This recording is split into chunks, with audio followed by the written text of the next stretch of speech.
Shri গুরুজয়। Spiritual জ্ঞান চ্যানেলে আপনাদের আবারও স্বাগত জানাই। আমরা অনেকেই আমাদের দেহের গঠন নিয়ে লজ্জাবোধ করি। কারোর হয়তো চোখটা টানা টানা নয়, চুলটা সুন্দর নয়, গায়ের রং সাদা ধপধপে নয়, বা উচ্চতা হয়তো খুবই ছোট। তবে যারা আধ্যাত্মিক পথে আছেন তাদের কাছে এইসব বিষয়ে কোনো গুরুত্বই রাখে না। কারণ আমরা অষ্টবক্র মুনির কথা শুনেছি। তিনি শরীরের 8টি জায়গায় বাঁকা এবং ওনার মতো জ্ঞানী খুব কমই আছে। এবং অষ্টবক্র গীতা নামে একটি গীতাও আছে। সেই গীতা আমাদের সনাতন শাস্ত্রের একটা অমূল্য সম্পদ। এই প্রসঙ্গেই একটি আলোচনা করব। স্বামী পরমানন্দজিকে এক জিজ্ঞাসু প্রশ্ন করেছিলেন, মহারাজ, বাঙালির শরীর এত ছোটোখাটো? সত্যি বলছি মহারাজ, লজ্জা লাগে।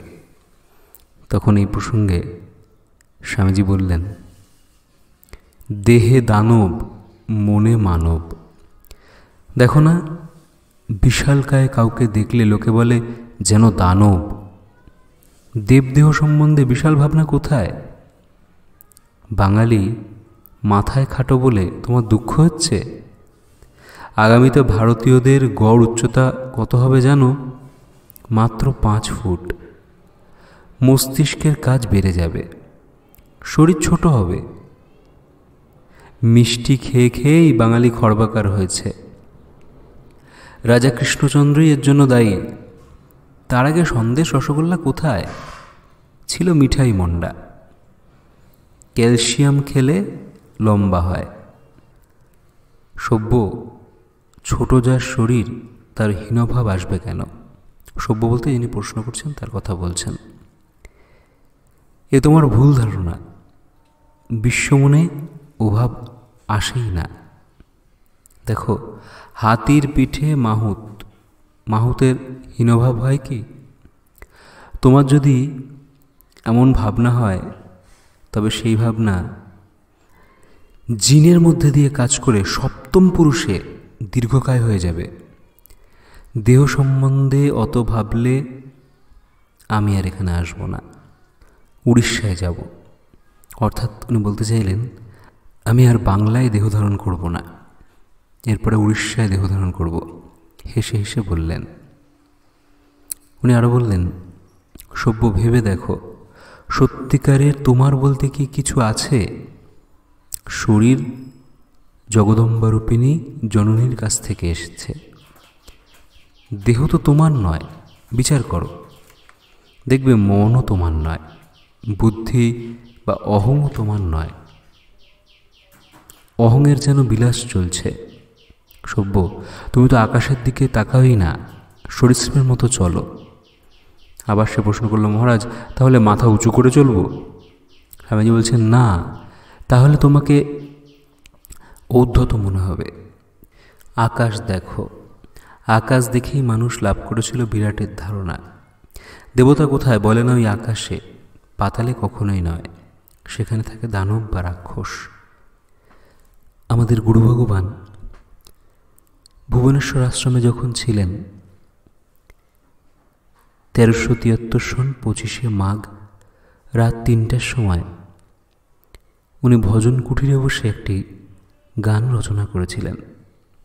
গানটির ভাব এইরকম, ভগবান জীবের আপনের হইতেও আপন, তিনি সব প্রকাশ।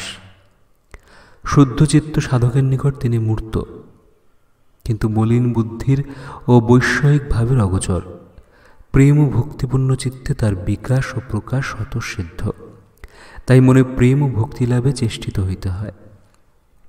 এই গানের মধ্যে বারবার বলা হয়েছে,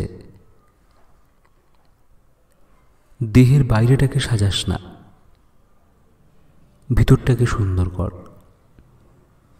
মলিন রেখে দেহের ভিতর সাজাস না আর বাহিরটাকে। গানটি অনেকটা এইরকম,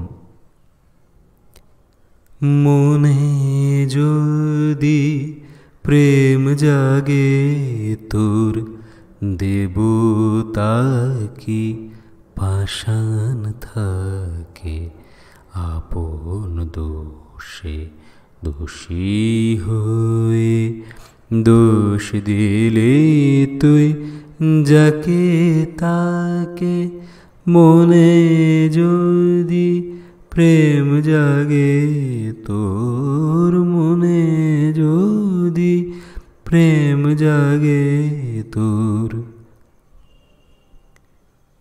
মনে যদি পাতিস আসন, কেমনে রয় দূরে সেজন, মনে যদি পাতিস আসন, কেমনে রয় দূরে সেজন, ভ্রমর কি রয় ঘুমে মগন, ভ্রমর কি রয় ঘুমে মগন, ফুল ফুটিলে তরুর শাখে, মনে যদি প্রেম জাগে তোর, মনে যদি প্রেম জাগে তোর। আপনারে তুই রে খুঁজি, খোঁজ নে রে তোর আপন পুঁজি, আপনারে তুই নেরে খুঁজি, খোঁজ নে রে তোর আপন পুঁজি, মলিন রেখে দেহের ভিতর, মলিন রেখে দেহের ভিতর, সাজাইস না আর বাহিরটাকে, মনে যদি প্রেম জাগে তোর, মনে যদি প্রেম জাগে তোর, দেবতা কি পাষাণ থাকে, আপন দোষে দোষী হয়ে, আপন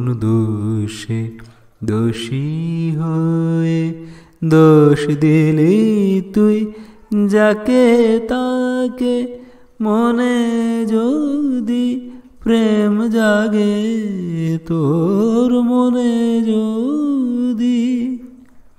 আমি হয়তো গানটা ঠিকমতো করতে পারলাম না, কিন্তু কথাগুলো অনেক গুরুত্বপূর্ণ। মনে যদি প্রেম জাগে তোর, দেবতা কি পাষাণ থাকে, আপন দোষে দোষী হয়ে দোষ দিলি তুই যাকে তাকে। সর্বদা আমরা দোষারোপ করে যাচ্ছি, ভগবান আমার শরীর কেন এরকম, আমাকে কেন দেখতে সুন্দর নয়।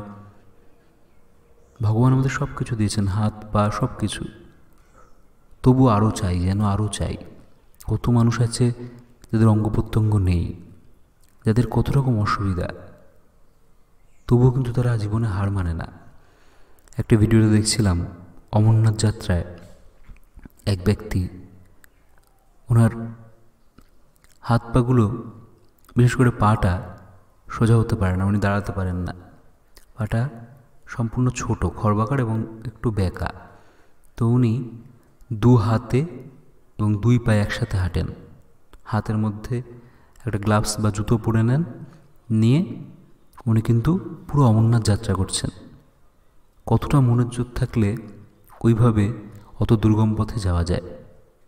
কিন্তু ওনার মুখে হাসি, কোনো কষ্ট নেই। কিন্তু যাদের হাত পা আছে সুস্থ সবল, তাদের কত কষ্ট।